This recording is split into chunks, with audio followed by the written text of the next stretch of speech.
হরে কৃষ্ণা, আজ দুপুরে প্রসাদ পেতে বসেছি।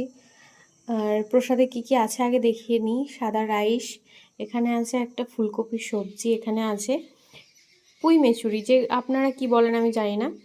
তো পুঁই মেচুরি যেটা আমার খুবই পছন্দের, এদিকে আছে বেগুন ভাজা, আছে বেগুনি, আর এখানে আছে সয়াটো। আর ভাববেন না যে আমি পুরোটাই প্রসাদ পেতে পারবো, কারণ আমি একদমই এতটা প্রসাদ পেতে পারি না। আমি একদম একটু খাই, আমি রায়রুচির থেকেও কম প্রসাদ পাই। আর এই অন্নটা, এই সবজিগুলো আমরা তিনজনে মিলেই খাবো একসাথে, কারণ রায়রুচিকে এখনও পর্যন্ত খাইয়ে দিতে হয়। তো ওদের জন্য ওয়েট করে আমি থালা সাজিয়ে বসে আছি, এখন আসছে না। আর তিনজনে মিলে একসাথেই আমরা প্রসাদ পাবো। চলো, এসে গেছে আমার মহারানীরা। আমি প্রথমে পুঁই মুচুরি দিয়ে একটু রাইসটা মাখবো। আর এটাই আমার প্রথম খেতে ইচ্ছা করছে, কারণ আমার খুবই পছন্দের। দেখতেই পাচ্ছ ওরা এসে গেছে মানে এখন ফোন চলতে শুরু হয়ে গেছে, আমি ফোন বলতে বন্ধ করে দিল।